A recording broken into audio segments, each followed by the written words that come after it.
In the polished halls of power, where the air smelled of ink and ambition, Li Wei sat perfectly still. His posture was a testament to decades of discipline, his dark suit a uniform of unwavering loyalty. Before him, on the crimson-draped podium, a senior official's voice rose and fell with the familiar rhythms of party doctrine, each word a polished stone reinforcing the great wall of collective purpose. Li Wei's eyes, like all the others, were fixed forward, but his mind occasionally drifted to the window, to the sprawling, hazy Beijing skyline where countless lives were being lived in service to the same grand narrative. He felt the stirrings of a quiet, formless void within him, a hollow echo that seemed to grow louder in these moments of enforced unity.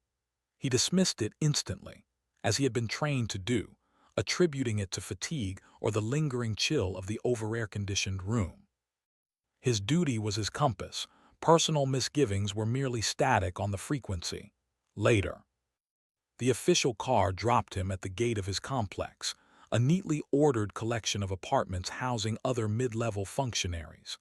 The transition from the monumental to the mundane was always jarring. He let himself into his home, a space that was clean, modern, and utterly devoid of personality, as if decorated by a committee. The scent of stir-fried vegetables and ginger greeted him, a comforting anchor. His wife Lynn looked up from setting the table, her smile a practiced, gentle curve that did not quite reach her eyes. Their exchange was a silent ballet of understood roles, her quiet efficiency, his appreciative nod. There was love there, he knew, buried deep beneath layers of routine and unspoken expectations, but it felt more like a shared project than a living fire. Their son, Zhao Ming, was bent over his school books at the dining table, his young brow furrowed in concentration. Li Wei placed a hand on the boy's shoulder, feeling the delicate bones beneath his uniform. He asked about his studies, and the boy recited a lesson on patriotic heroes, his voice a perfect, earnest mimicry of the state media broadcasts. A profound, unexpected sadness washed over Li Wei. He saw not his son's individuality, but the successful imprint of a system, and he felt a flicker of that same dissatisfaction he had suppressed at the meeting. Was this the entirety of a life? Duty at the office, a quiet, functional partnership at home, and a son being molded into his own image. He ate the excellent meal Lin had prepared, the flavors muted on his tongue. Later, standing on the small balcony, he watched the city lights glitter like a field of cold stars. The void within him seemed to expand, a silent, hungry space that the accolades on his wall and the comfort of his home could not fill. He took a deep breath of the smog-tinged air, squared his shoulders, and turned back inside, ready to bury the feeling once more beneath the weight of tomorrow's responsibilities. The warehouse. On the industrial outskirts of the city smelled of damp concrete and rust, a stark contrast to the sterile air of government offices. Li Wei moved through the cavernous space with the methodical precision of a career investigator, his gloved hands sifting through crates of counterfeit electronics and unlicensed pharmaceuticals. This was the grimy underbelly of China's economic miracle, a world of shadows and shortcuts that it was his duty to expose and dismantle. His team worked around him, their flashlights cutting beams through the dusty gloom, their voices echoing in terse, professional exchanges. For Li Wei, this was familiar territory, a tangible battle against corruption that often felt more meaningful than the abstract political meetings he attended. It was inside a false-bottomed crate, hidden beneath a layer of cheap plastic toys, that his fingers brushed against something unexpected. Not the slick plastic of a smuggled microchip or the crinkle of drug-filled packets, but the rough, pebbled texture of aged leather. He carefully worked the object free, his curiosity piqued. It was a book, thick and heavy, its black cover worn soft at the edges. He turned it over. There were no characters on the front, only embossed, faded gold lettering in a foreign script. But he knew what it was. A cold, sharp jolt, entirely separate from the dank chill of the warehouse, shot through him. A Bible. His first instinct, honed by 20 years of service, was to call out, to add it to the official inventory of seized contraband. This was precisely the kind of seditious material the state sought to purge, a poison for the mind, a threat to social harmony. Yet his hand, which had already begun to rise, slowly lowered. He found his thumb tracing the worn cross on the cover, feeling the subtle indentations. This book was forbidden, yes, but its very prohibition gave it a strange, magnetic weight. It was an artifact from a world he had been taught to despise, but had never truly encountered, a world of spirits and souls that stood in direct opposition to the materialist dogma that structured his life. The hollow feeling he had battled on his balcony the night before seemed to pulse in resonance with the book in his hands. With a fluid, covert motion born of sudden, irrational decision, he slipped the volume inside his own trench coat, the weight of it feeling immense against his ribs. He completed his inspection of the crate, his voice steady as he directed his subordinates to catalog the rest of the find. For the remainder of the operation, he was hyper-aware of the secret he carried, his senses heightened. Every glance from a colleague felt like an accusation. Every casual question seemed to probe his newfound duplicity. The drive back to his office was a blur of rain-smeared windows and churning thoughts. He was a betrayer, a thief from the very state he had sworn to serve, all for a book he did not understand. Safely behind the locked door of his private office, the fear crested. His heart hammered against his sternum as he listened for footsteps in the hall.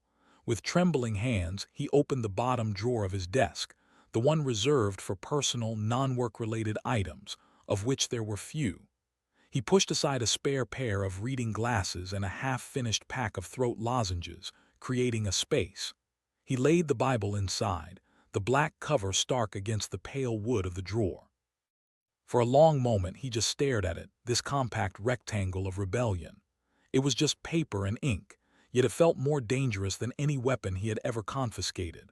He was battling a torrent of emotions, sharp stabs of fear for his career, his family's safety, and a treacherous, swelling tide of a curiosity so profound it felt like a physical ache.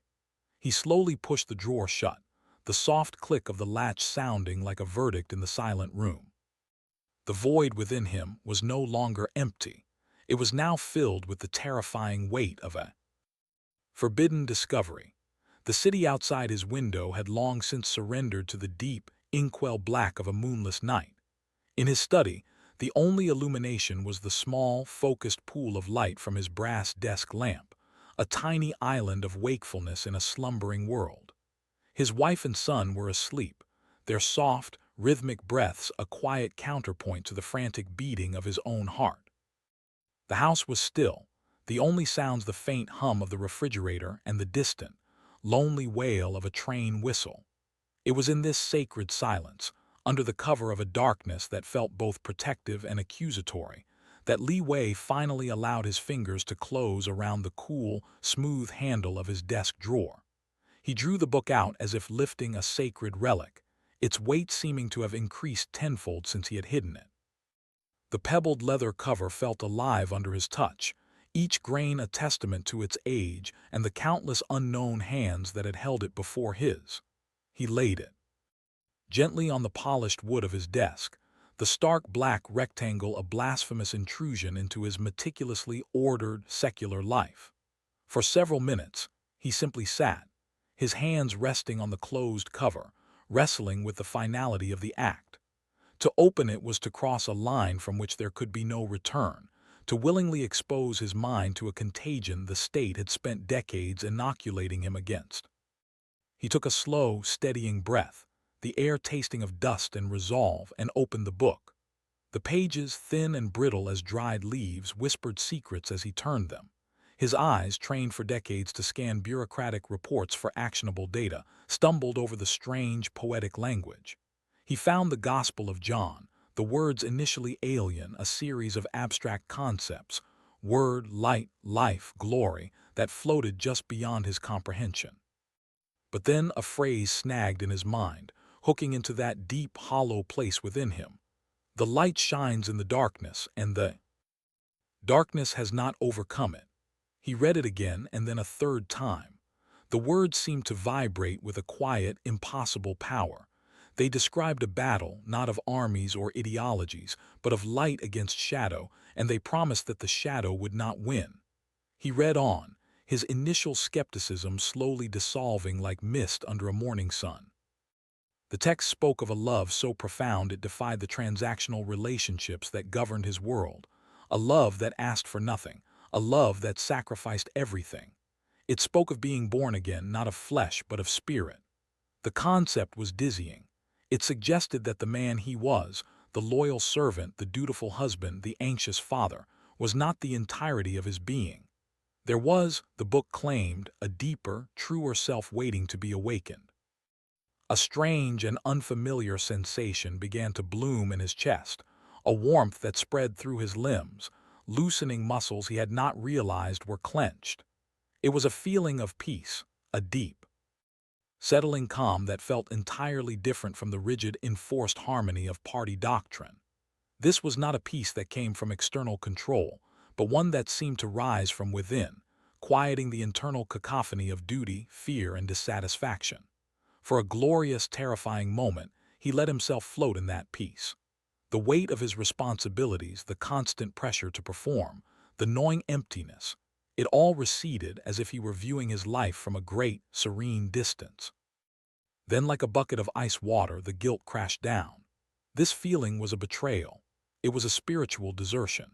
He was a high-ranking official, a man entrusted with upholding the materialist principles of the state, and here he was in the dead of night, finding solace in the very superstition he was meant to eradicate. He saw Agent Wang's stern, unyielding face in his mind's eye. He imagined the disappointment in his son's gaze if he were ever to know, and a cold sweat broke out on his brow. He was a hypocrite, a man living a double life before he had even taken a single action. He slammed the book shut, the sound like a gunshot in the quiet room.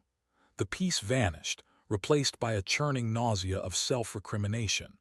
He had opened a door, and a light had streamed in, but with it came the terrifying, inescapable knowledge of the darkness in which he had been living. He hid the Bible away once more, but he could not hide from the seismic shift that had just occurred deep within the bedrock of his soul. The words from the previous night had taken root in Li Wei's mind, growing with a quiet, insistent power that made the official reports on his desk seem like meaningless glyphs. The hollow ache that had been his constant companion for years was no longer a void. It had become a magnet, pulling him back toward the forbidden book with an almost gravitational force. During a lull in his afternoon, the hum of the office a dull drone around him, he found his hand straying to the bottom drawer. His fingers did not yet open it but rested on the cool metal handle, a silent promise of the secret it held. He was no longer merely curious, he was thirsty. That evening he retreated to his study earlier than usual, the rituals of family life feeling like a fragile performance. The moment the house fell silent, he retrieved the Bible, his movements now practiced, less furtive and more reverent. He turned not to John, but sought out the teachings he had heard whispered about, the core of the faith, the Sermon on the Mount. The words that met his eyes were a direct assault on every principle that had structured his existence. Blessed are the poor in spirit, blessed are those who mourn, blessed are the meek. This was a kingdom turned upside down, where strength was found in vulnerability and honor in humility. It was a philosophy of radical inversion, so alien to the relentless pursuit of power and face that defined his world, that it felt less like reading and more like being unmade. He read of turning the other cheek, of loving one's enemies, of praying in secret. Each sentence landed like a hammer blow on the foundation of his identity. The party demanded outward conformity. This text demanded an inward revolution. A profound spiritual shift began to occur within him, not as a sudden flash but as a deep, tectonic grinding. The rigid, party-approved self he had constructed over a lifetime began to fracture, and through the cracks, something new and terrifyingly fragile began to emerge. Overwhelmed, he did something he had never done before. He slid from his chair onto his knees, his forehead resting against the cool wood of his desk. He did not know how to pray, had no words for the tumult inside him, so he simply knelt in the silence, a raw, wordless plea escaping his heart. It was an act of such profound vulnerability that it left him trembling. That night, sleep offered no escape, only a deeper descent into the chasm that had opened within. He dreamed. He was standing in the vast, echoing warehouse where he had found the Bible, but it was empty now, save for two figures. One was the stern, unyielding visage of Agent Wang, his face a mask of judgment and party discipline. The other was a man whose features were indistinct, radiating only a profound, encompassing compassion. In the dream, Li Wei stood between them, his guilt a tangible weight. The compassionate figure looked not at Li Wei but at Agent Wang, and with a simplicity that shattered the dream logic, he spoke a single word: forgiven. The word did not sound. It was a wave of pure, undiluted grace that washed over the warehouse, over Agent Wang, and finally over Li Wei himself. He felt the crushing weight of his betrayal, his secrecy, his fear, simply dissolve. He awoke with a gasp, clutching his chest.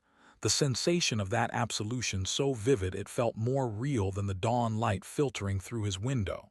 Sitting on the edge of his bed, the dream clinging to him like a fragrance, the internal conflict reached its peak. The loyalty that had been the bedrock of his life now felt like a chain. The faith that promised liberation also guaranteed persecution. He was a man split in two, one half still the faithful servant of the state, the other a newly awakened soul yearning for a different kind of kingdom. The peace he had first felt was still there, but it was no longer a simple comfort. It was a demanding, radical call to a life he could scarcely imagine, a life that promised everything and risked it all in the same breath. The gnawing solitude that followed Li Wei's spiritual awakening was a new kind of torment. The secret knowledge he carried was a fire in his bones, a truth so immense it demanded to be shared, yet its very nature condemned him to silence. He moved through his days at the ministry like a ghost, the buzz of government business a distant hum against the roaring need in his soul. He devoured the Bible in furtive, stolen moments, the words feeding him but also deepening his hunger for something more tangible than text, for a voice, a handshake, a shared glance that said, "I know, I understand." He was an island in a sea of state-sanctioned certainty, and the isolation was beginning to erode his carefully maintained composure. The crack in his solitary world appeared in the most unlikely of places. A routine lunch with Chen, a cautious, perpetually nervous colleague from the logistics department. They were eating in a noisy, stay-toned canteen, surrounded by the clatter of trays and the drone of political small talk. Chen, who had always been skittish, seemed even more so that day, his eyes darting around the room as he leaned forward conspiratorially. He spoke not of faith but of a philosophy discussion group, his words cloaked in layers of euphemism and vague allusions to seeking deeper meaning. He mentioned a man named Zhang, a former professor who led these gatherings.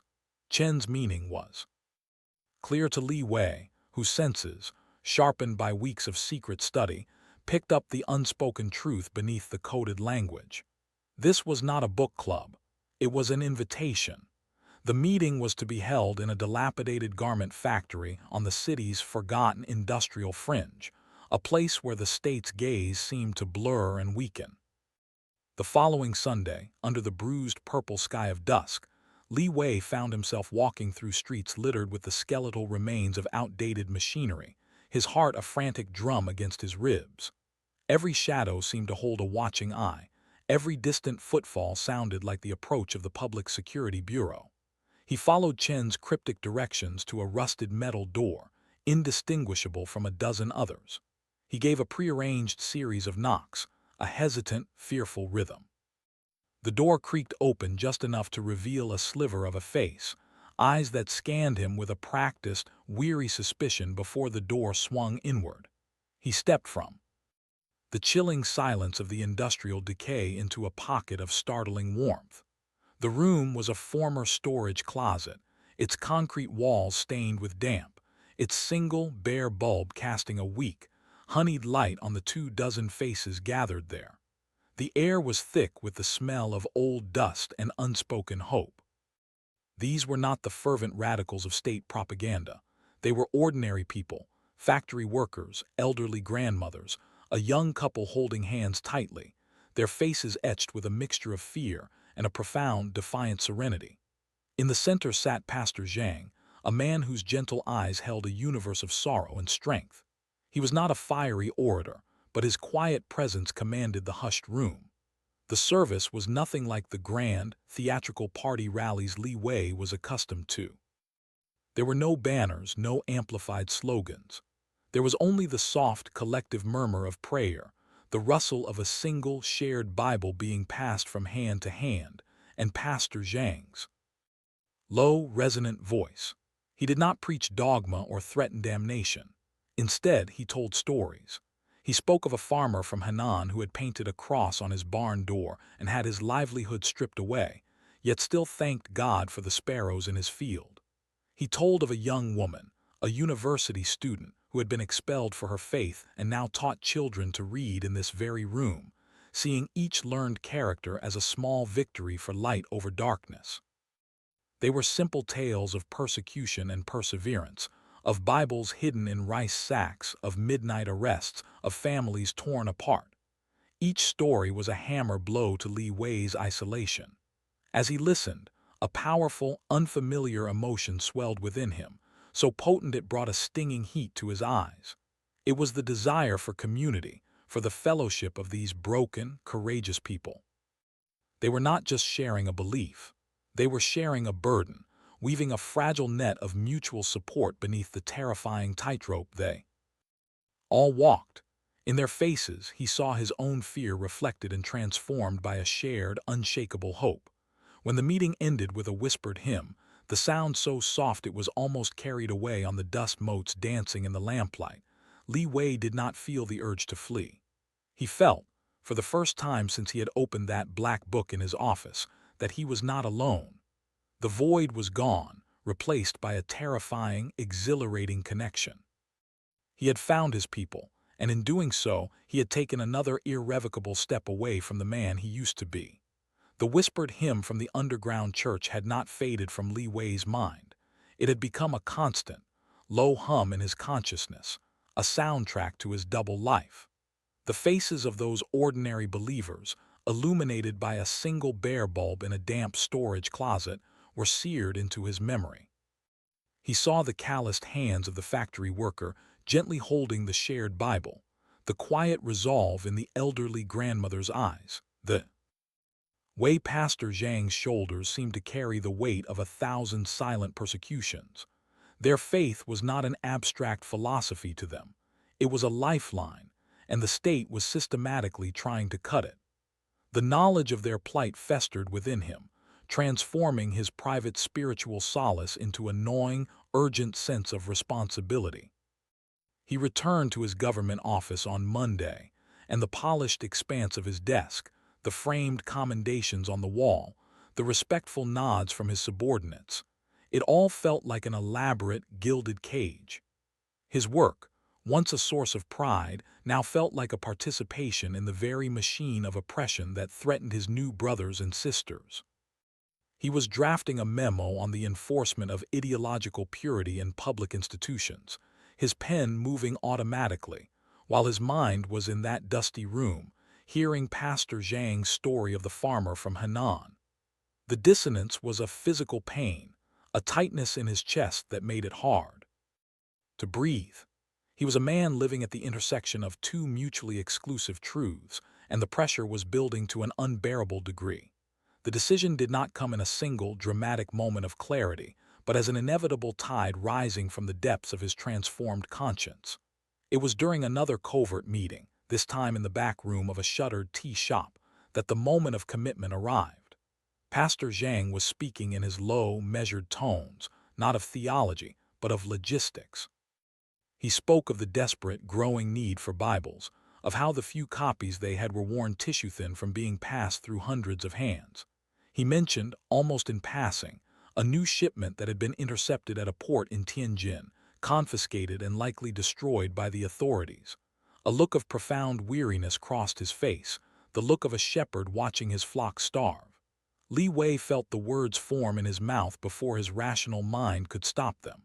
They felt less like a choice and more like a confession, the only authentic statement he could make. He offered, his voice barely a whisper, to help. He explained his position, his clearance, his ability to move certain items with minimal inspection under the guise of official government business. He laid out a nascent, terrifying plan, a single, risky drop-off using a courier from the ministry whose loyalty was to Li Wei, not to the state. The room fell utterly silent. The other believers looked at him, their expressions a mixture of awe, fear, and a dawning, fragile hope. Pastor Zhang studied him for a long moment, his gaze seeming to pierce through the government official's suit and tie to the trembling soul beneath. He did not thank him. He simply nodded, a slow, grave acceptance of the monumental risk they would now share. That night, planning the operation in the seclusion of his study, Li Wei was a cauldron of conflicting emotions. Cold, sharp-edged fear was the most potent ingredient, chilling. His fingers as he sketched a map of a remote, crumbling overpass on the city's outskirts, the proposed drop point. He imagined the consequences with cinematic horror, the disgrace, the interrogation chambers, his family's name dragged through the mud, Xiao Ming growing up as the son of a traitor. But intertwined with the fear was a wild, intoxicating thread of exhilaration. For the first time in his adult life, he was not following an order or upholding a regulation. He was acting on a conviction that was entirely his own, a conviction born not of party doctrine, but of a love that had first whispered to him from the pages of a forbidden book. This was not the hollow performance of loyalty. This was the raw, dangerous substance of faith in action. He was terrified, yes, but he was also, undeniably, alive. He was taking his first, trembling step from passive belief into defiant activism, and the ground beneath his feet had never felt so unsteady or so real. The clandestine act of smuggling had irrevocably altered Li Wei's internal landscape. The faith that had once been a private, trembling secret now burned within him with the fierce, steady heat of a forge. His daily life became a carefully choreographed dance between two worlds. In the sterile light of his government office, he was Comrade Li, the efficient, loyal servant, his face a mask of bureaucratic calm. But his mind was elsewhere, replaying verses from the Sermon on the Mount, finding in their radical demands a clarity that cut through the fog of party rhetoric. The Bible was no longer a forbidden curiosity hidden in a drawer. It was his daily bread. He consumed it in frantic, stolen moments. During his morning tea, in the quiet minutes before a meeting, his eyes scanning the ancient text on a digital reader disguised as a state newspaper. The words were no longer just comforting. They were commands, shaping his conscience, reorienting his moral compass toward a kingdom not of this world. His attendance at the underground gatherings became more frequent, a dangerous hunger driving him back to the dim, warm room in the garment factory. Each visit was a perilous journey, a test of nerve through streets that now seemed lined with invisible eyes. But the reward was a sustenance his soul craved. In the hushed fellowship, surrounded by the soft murmur of shared prayers, the mask of Comrade Li would fall away. He was simply Li Wei, a man seeking grace. He listened to testimonies of faith tested by fire, a shopkeeper who lost his license, a student expelled from university, and their quiet perseverance fortified his own resolve. He began to participate, his voice a hesitant whisper at first, then growing stronger as he shared his own struggles, finding in the act of confession a liberation more profound than any party honor he had ever received. This burgeoning spiritual confidence, however, cast a long and ominous shadow over his professional life. He began to notice subtle shifts in the atmosphere at the ministry. A surveillance camera in the hallway, which had long been dormant, now had a faint, steady red light. The IT department conducted an unannounced, routine-seeming audit of his computer's access logs. His colleague, Chen, the man who had first connected him to the church, seemed to avoid him in the canteen, his eyes skittering away with a new, potent fear. Paranoia, once a vague specter, became a constant companion, a cold knot in his stomach that tightened every time the phone rang or a superior called him into an unexpected meeting. He found himself analyzing every casual remark, every glance for hidden meaning, his mind constructing elaborate scenarios of discovery and betrayal. The world outside the church's fragile sanctuary began to feel like a giant, intricate trap, its mechanisms slowly, inexorably, closing around him. In these moments of suffocating anxiety, he turned inward. He discovered the power of prayer not as a formal plea, but as a desperate, silent anchor. Sitting at his desk, drafting a report on ideological compliance, his mind would send up a wordless cry for strength, for protection, for the courage to face whatever was coming. The peace that followed was not the absence of fear, but a strange, steadfast calm at its very center, a sense that he was not alone in the narrowing corridor. This inner solace was mirrored and magnified by the fellowship. A shared look with another believer during a church meeting, a brief, firm handshake with Pastor Zhang. These small, silent communications were lifelines, reminding him that his newfound paranoia was not madness, but the price of a shared, dangerous truth.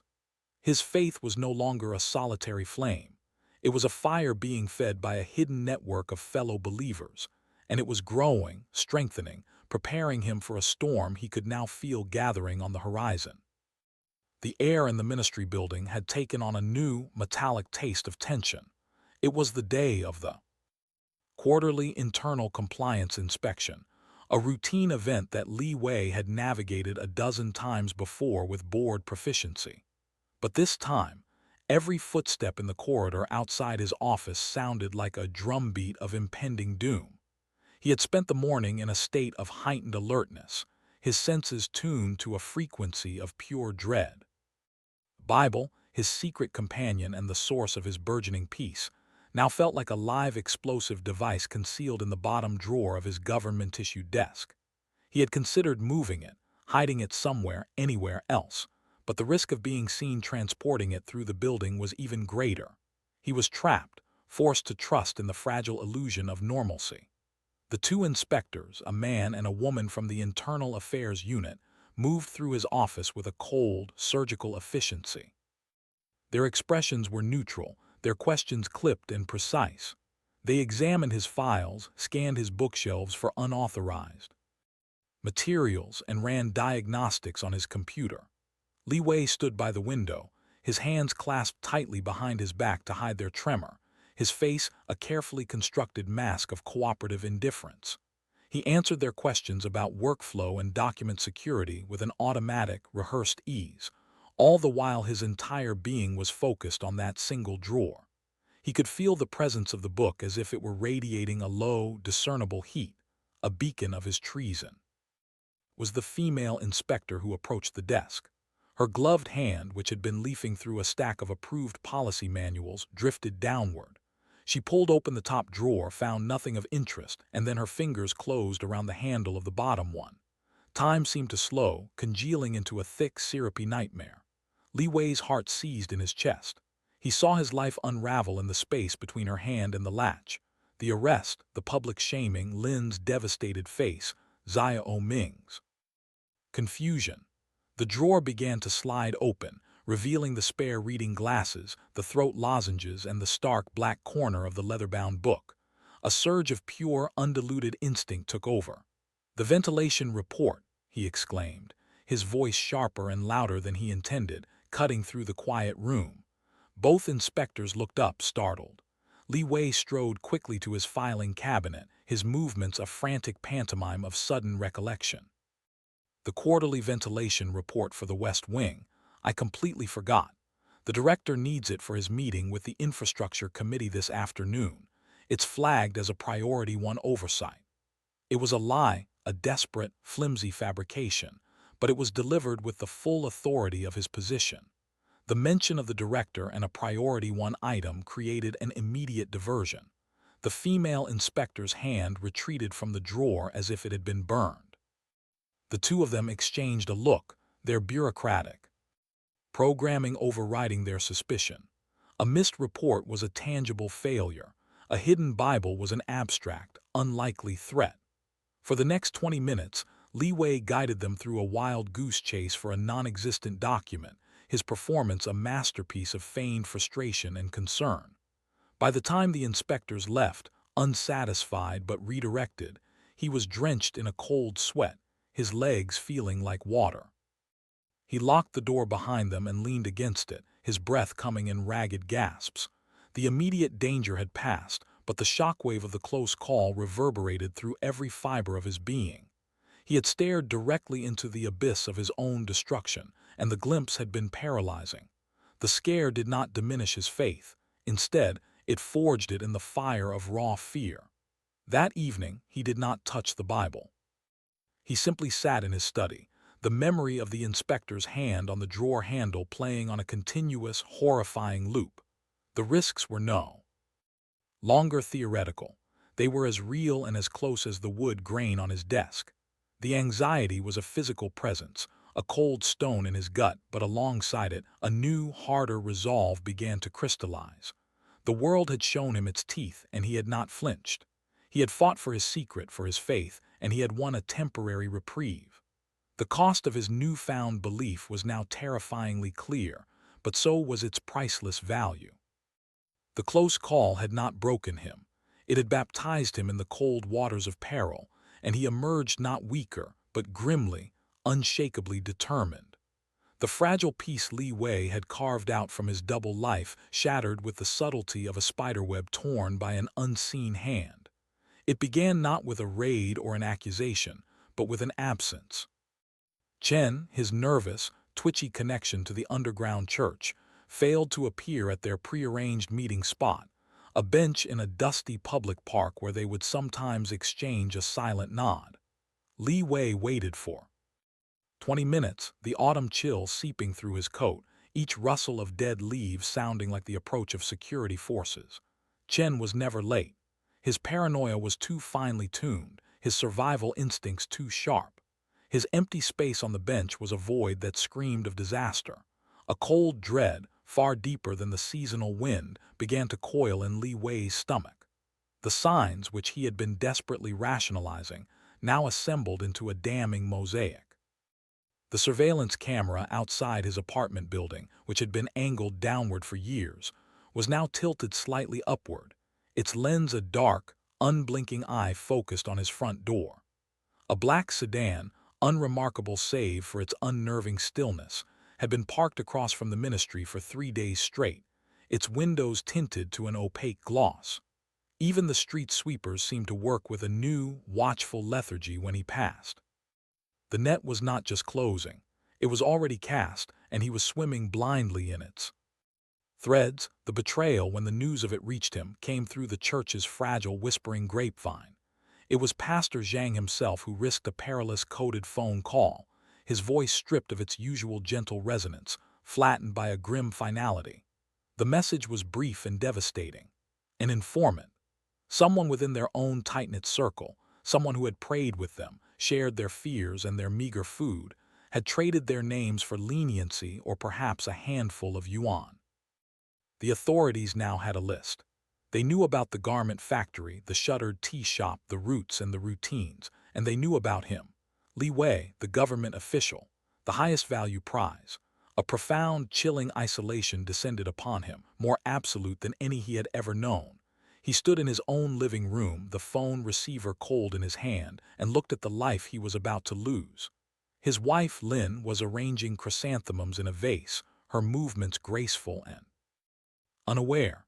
His son's laughter echoed from his bedroom, a sound of pure, untroubled innocence. They were the beautiful, intricate props in a play that was moments from its final curtain. To warn them would be to implicate them, to drag them into the abyss with him. To touch them now felt like a contamination. He was a man already condemned, a ghost haunting his own home. Yet, as the walls of his world crumbled, the foundation he had built in secret held firm. The fear was a physical thing, a metallic taste in his mouth and a tremor in his hands, but it no longer ruled him. He thought of the words from the gospel he had hidden in a new, more desperate spot behind a loose baseboard. "In this world you will have trouble, but take heart. I have overcome the world." The promise felt less like a comfort and more like a fact, a bedrock truth upon which he could stand even as the ground gave way beneath his feet. He was being hunted, his career was ashes, his family's future was a ruin, but the Faith that had first bloomed in the quiet of his study had grown deep, gnarled roots. It was a steadfastness forged in fear and tempered by fellowship, and it would not break. He could feel the eyes on him, could sense the finality of the approaching footsteps, but within the core of his being, in the place where the void had once been, there was only a calm, unyielding light. He was alone, yet he was not. The net was closing, but he was ready. The knock, when it finally came, was not the timid rap of a neighbor or the polite tap of a deliveryman. It was a series of three sharp, percussive blows that seemed to shake the very frame of the apartment door, a sound of absolute and irrevocable authority. The noise tore through the quiet domesticity of the evening, freezing Li Wei where he stood in the living room. A book he had been pretending to read slipped from his nerveless fingers and thudded softly onto the carpet. In the kitchen, the gentle clatter of Lin washing dishes ceased. Abruptly, time itself seemed to fracture, stretching the seconds into an eternity of dreadful anticipation. He knew. This was the sound of the world he had known ending. He moved toward the door as if wading through deep water, his limbs heavy and uncooperative. Through the fisheye lens he saw them, a half-dozen figures in dark uniforms, their faces set in expressions of impersonal efficiency. Agent Wang stood at the forefront, his features as stern and unyielding as granite. There was no surprise, only a cold, grim finality in his eyes. Li Wei's hand trembled as he turned the lock and pulled the door open. The hallway air, usually stale and still, was now charged with the tension of drawn authority. They did not wait for an invitation. They flowed past him into his home, a tide of black jackets and polished boots, their movements precise and practiced. Lin emerged from the kitchen, her hands still wet and dripping, her face a pale mask of confusion and dawning horror. Xiaoming peeked out from his bedroom doorway, his small face crumpling in fear at the sight of the strangers invading his sanctuary. Li Wei wanted to go to them to shield them, but he was rooted to the spot, a statue of guilt and resignation. Agent Wang's gaze swept over the room, missing nothing, before it settled back on Li Wei. The search was methodical, brutal in its thoroughness. Drawers were pulled open and their contents dumped onto the floor. Cushions were sliced open, their stuffing spilling out like pale entrails. Books were pulled from shelves and fanned, their pages ruffled by uncaring hands. Li Wei watched the violation of his home, each overturned chair and rifled through cabinet a fresh wound. He felt Lin's silent, terrified questions burning into his back, but he could not meet her eyes. His own gaze was fixed on the loose baseboard near the bookshelf, the one he had pried up just 2 days prior in a fresh wave of paranoia. He had hidden the Bible there, wrapped in a plastic bag, believing it to be his most secure hiding place yet. It took them less than 5 minutes. An officer, younger than the others, knelt by the bookshelf, his fingers probing the edges of the molding. He found the slight give, the telltale wiggle, and with a grunt, he pried the section of baseboard free. He reached into the dark cavity and pulled out the plastic-wrapped bundle. The sound of the crinkling plastic was deafening in the hushed room. The officer stood and handed it to Agent Wang, who unwrapped it with slow, deliberate ceremony. The black, pebbled leather cover of the Bible was unveiled, a stark, damning artifact in the midst of the chaos. Agent Wang held the book up not to Li Wei but to Lin, whose hand had flown to her mouth to stifle a sob. It was a gesture of pure, cruel theater. Then his cold eyes returned to Li Wei. There were no questions, no demands for an explanation. The evidence was in his hand. The betrayal was complete. 2 officers moved forward, their grips firm and impersonal on Li Wei's arms. He did not resist. As they handcuffed his wrists behind his back, the cold metal biting into his skin, he looked past Agent Wang, past the ruins of his living room, and met his son's terrified eyes. He tried to pour every ounce of love, every apology, every silent plea for forgiveness into that one look. Then he was being led away, guided through the shattered doorway of his home. The last thing he heard was his wife's broken weeping, a sound that would haunt him forever. As they marched him down the stairwell, the reality of his punishment settled upon him like a physical weight, yet through the terror and the shame, a single, stubborn truth remained, a flickering candle in the overwhelming darkness. He would cling to his newfound beliefs, Even here, even now. They were all he had left. The room was a perfect cube of sensory deprivation, painted a uniform, oppressive gray that seemed to absorb both light and sound. There were no windows, no clocks, only a single blindingly bright bulb set into the ceiling that hummed with a low, insectal drone. The air was cold and stale, carrying the faint metallic scent of fear and disinfectant. Li Wei sat on a hard, unyielding metal chair bolted to the floor, his hands cuffed behind his back, the position straining his shoulders and back into a constant, dull ache. He had lost all track of time. It could have been hours or days since they had taken him from his home, from the sound of his wife's weeping. The memory of that sound was a fresh wound, and the isolation of this cell was the salt being ground into it. The door opened with a soft, hydraulic hiss and Agent Wang entered. He moved with an economy of motion that was more intimidating than any show of force, placing a simple file folder on the steel table that stood between them. He did not sit immediately but circled Li Wei slowly, his polished shoes clicking a precise, menacing rhythm on the concrete floor. His presence filled the small room, a vortex of cold authority. Finally, he took the seat opposite Li Wei, his posture ramrod straight, his eyes two chips of black obsidian. The interrogation began not with shouted accusations, but with a soft, relentless pressure. Agent Wang's voice was a calibrated instrument, alternating between a dispassionate recitation of Li Wei's crimes, subversion, possession of illegal materials, betrayal of state trust, and a silken, almost sympathetic inquiry into his motivations. He painted a picture of a promising career thrown away, a family disgraced, a son's future blighted, all for a foolish superstition. He laid out photographs on the table, the Bible, Li Wei's own office, a grainy long-lens shot of him entering the garment factory. The evidence was an inescapable cage. "Renounce it," Wang said, his voice flat and final. "Sign a statement. Denounce this foreign cult, acknowledge your ideological error, and this can all be mitigated. Your family need not share your fate." The words hung in the air, a tantalizing key to a less terrible prison. Li Wei felt the temptation like a physical pull. He could save Lin and Xiao Ming from the worst of the fallout. He could walk out of this room, broken but alive.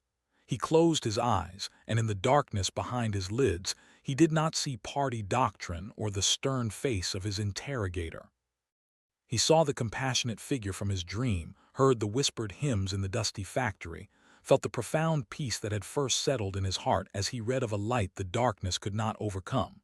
The fear was still there, a cold serpent coiled in his gut, but it was now overshadowed by a deeper, more powerful conviction. He opened his eyes and looked directly at Agent Wang. His voice, when he finally spoke, was hoarse from disuse but utterly clear. "I cannot." He did not argue. He did not defend. Instead, he began to talk. He spoke of the hollow man he had been, the faithful servant whose soul had been starving in a gilded cage. He described the moment in the warehouse, the feel of the pebbled leather, the magnetic pull of the forbidden. He recounted reading the Gospel of John in the dead of night, and the words that had seemed to ignite a light in his personal darkness. He told Wang about the Sermon on the Mount, about a kingdom where the poor and the meek were blessed, a philosophy of radical love that had unmade and remade him. He spoke of his dream of forgiveness, a grace so tangible it had felt more real than the waking world. He shared it all, not as a defense, but as a testimony, his sincerity stripping away the layers of his official identity to reveal the raw, transformed man beneath. As he spoke, a subtle shift occurred in the room. The relentless pressure from Agent Wang seemed to falter. The agent's perfectly composed mask did not crack, but a new, almost imperceptible tension entered his posture. He was no longer just processing the confession of a criminal. He was being presented with a mystery, a phenomenon his state-trained mind could not easily categorize. This was not the ranting of a fanatic or the calculated lies of a traitor. This was the story of a conversion, narrated with a quiet courage and a depth of feeling that felt unnervingly authentic. Li Wei's words painted a portrait of a search for meaning that resonated on a human level far deeper than politics or ideology. When Li Wei finished, a heavy silence descended, thicker and more profound than before. Agent Wang did not immediately resume his questioning. He simply stared at Li Wei, his dark eyes seeming to look through him, as if trying to solve a complex equation that had just been written in the air between them. The file folder on the table, with its damning photographs and official stamps, suddenly seemed inadequate, a two-dimensional representation of a three-dimensional truth. The unyielding certainty in the room had been compromised. Li Wei, exhausted and exposed, met the agent's gaze and held it. He had refused to renounce his faith, and in sharing its story, he had planted a seed of doubt in the most fortified of soils. The interrogation was not over, but its fundamental nature had changed. The hunter had caught a glimpse of the soul he was tasked to break, and for the first time he seemed to hesitate. The silence that followed Li Wei's testimony was a fragile, crystalline thing, hanging in the air of the interrogation room like a held breath. Agent Wang had not moved, his face a still mask, but the relentless pressure of his gaze had softened into a deep, unsettling contemplation. He looked at Li Wei not as a case file to be closed, but as a man who had just laid his soul bare on the steel table between them. The hum of the single overhead light seemed to grow louder, a monotonous drone underscoring the stalemate of wills. Li Wei, his shoulders screaming from the strain of the handcuffs, felt a profound exhaustion wash over him. He had said all there was to say. The outcome was now in hands far beyond his own. Suddenly, without warning, the world went black. The humming light bulb died mid-drone, plunging the windowless room into an absolute, suffocating darkness. It was a blackness so complete it felt solid, a velvet shroud thrown over the senses. For a disorienting moment, there was no sound, no movement, only the shocking absence of light. Then, from the other side of the table, came the sharp scrape of a chair as Agent Wang stood up, a muttered curse swallowed by the oppressive silence. A beam of white light sliced through the black, the agent's phone, its flashlight function activated, sweeping the room in frantic, jerky arcs before settling on Li Wei's face, blinding him. In that moment of shared, unexpected vulnerability, something broke inside Li Wei. The carefully maintained composure of the interrogation, the intellectual defense of his faith, fell away. Stripped of sight, surrounded by a darkness that felt both terrifying and strangely intimate, he was reduced to his most essential self, a man alone and afraid. And from that raw, exposed place a prayer emerged. It was not the silent, internal plea he had grown accustomed to, but a soft, audible whisper that filled the small, dark room. He did not pray for rescue or for freedom. He prayed for the man holding the light. "Father," he murmured, his voice cracking with a fatigue that went deeper than bone, "forgive him. He does not know what he is doing. Shine your light into this darkness and into his heart. Have mercy on us both." The words hung in the black air, simple and unadorned, a echo of an ancient plea from a different execution. The beam of the flashlight did not waver, but the agent behind it became utterly still. Li Wei could not see Wang's face, but he could feel the change in the room, a shift in the atmosphere as palpable as the drop in pressure before a storm. The agent's breathing, which had been a controlled, almost silent rhythm, hitched. For a long, suspended moment, there was only the sound of their two breaths in the dark, one ragged and whispered, the other suddenly unsteady. Then, as abruptly as it had died, the power returned. The overhead light flickered back to life with a jarring buzz, flooding the gray room with its harsh, interrogating glare. Li Wei blinked, his eyes struggling to adjust. Agent Wang was still standing, his phone now lowered, his knuckles white where he gripped the edge of the table. He was staring at Li Wei, but the look in his eyes was entirely new. The cold, analytical detachment was gone, replaced by a deep, troubled turmoil. The prayer, offered not for himself but for his captor, had been a key turning a lock the agent had not known was there. It was an act of grace so fundamentally alien to the world of betrayal and punishment they inhabited that it seemed to short-circuit his understanding. Without a word, Agent Wang turned and left the room, the door hissing shut behind him. Li Wei was alone again, the brief interlude of darkness feeling like a dream. He expected the interrogation to resume, for the pressure to be reapplied with renewed vigor. But the hours stretched on and no one came. The silence was different now, charged not with threat, but with a strange, waiting stillness. He drifted in and out of a fitful doze, his mind replaying the blackness and the sound of his own voice praying for his enemy. It was the click of the door that woke him. A different officer entered, his demeanor not hostile but bewildered. He uncuffed Li Wei's hands, the sudden release of pressure a shocking agony. He was led not to another interrogation room but through a series of corridors to a processing desk. There were no forms to sign, no statements to renounce his faith. There was only a small bag containing his personal effects, his wallet, his watch, his empty wedding ring finger a stark reminder of the life he had lost. He was given a curt, confused instruction. He was being released. The order had come from high up. The case was being reconsidered. Stepping out of the detention center and into the weak gray light of dawn was like being born into a new world. The air, thick with smog and the distant sounds of the waking city, tasted impossibly sweet. He stood on the steps, a free man, his body trembling with a mixture of shock and disbelieving relief.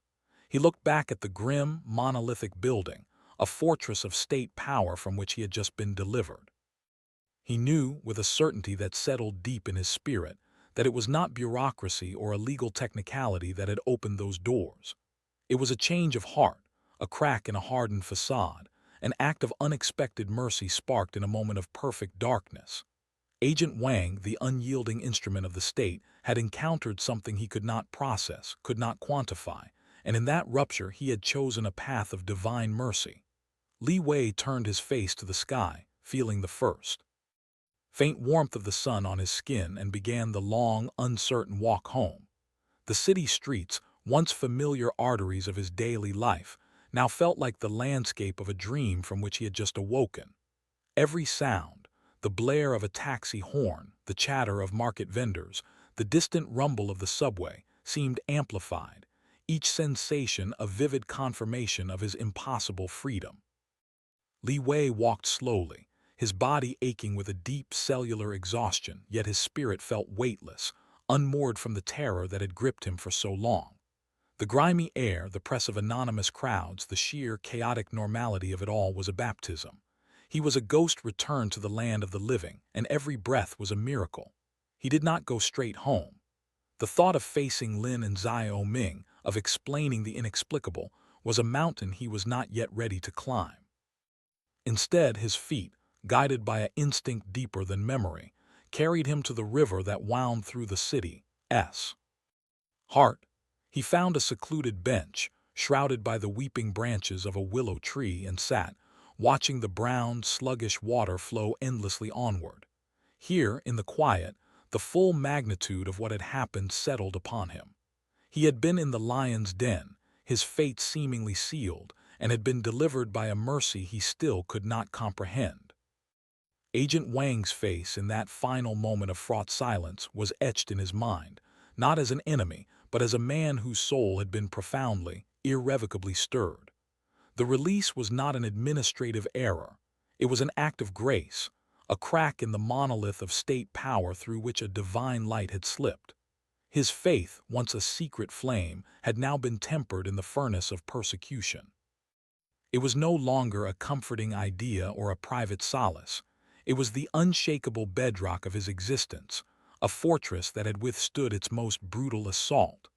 The fear was still a part of him, a cold, familiar companion, but it no longer held dominion. It had been answered by a peace that defied all circumstance, a peace that had whispered its promise in an interrogation room's total darkness, and had proven itself real in the light of dawn. He was a different man from the one who had been arrested. The anxious, divided soul was gone, replaced by a person of quiet, consolidated resolve. His return home was a tapestry of fractured joy and unspoken trauma. Lin's embrace was desperate, her tears a mixture of relief and a deep, lingering fear. She asked no questions, sensing the sacred, unspeakable nature of his deliverance. Xiao Ming clung to his leg, confused but intuitively understanding that a great shadow had passed over their family and for now had moved on. Their home felt both the same and utterly different, a sanctuary that had been violated and was now being reclaimed. Li Wei knew his life as a government official was over. He submitted his resignation on grounds of failing health, a fiction everyone accepted, and the ministry, perhaps eager to bury the awkward episode, processed it with startling speed. Freed from the gilded cage of his position, his faith journey continued, but now in the deepest of secrets. He became a ghost within the underground church, a whispered legend of divine intervention. He no longer attended the large gatherings at the garment factory, knowing his presence was a potential trigger for its discovery.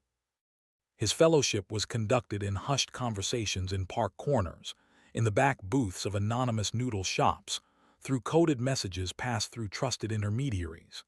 He used his severance pay, the last of his state-bestowed wealth, not for his family's comfort, but to quietly fund the church's work. He became a silent partner in a new, more decentralized smuggling operation, his knowledge of government procedures and weak points now used to protect the faithful rather than persecute them. He was a source of funds, of strategic advice, of quiet encouragement, hidden root feeding a tree that continued to grow against all odds. One evening, standing again on his small balcony, he looked out at the same glittering cityscape that had once mirrored his inner void. The hollow ache was gone, replaced by a profound, resilient hope. He thought of Pastor Zhang, of the factory worker, of the young student, all still meeting in shadows, their Bibles worn and precious. He thought of Agent Wang, and he prayed for him, for the seed that had been planted in that dark room. The struggle was not over. The darkness was real and ever-present. But so was the light. It shone in the courage of the faithful, in the unexpected mercy of an enemy, in the quiet, steadfast love that now anchored his own heart. His was a life lived in the margins, a testament to a hope that no prison could hold and no power could extinguish. It was a fragile, dangerous, and beautiful new beginning, built not on the shifting sands of state favor, but on the unshakable rock of a faith that had been tested by fire and had emerged, not unscathed but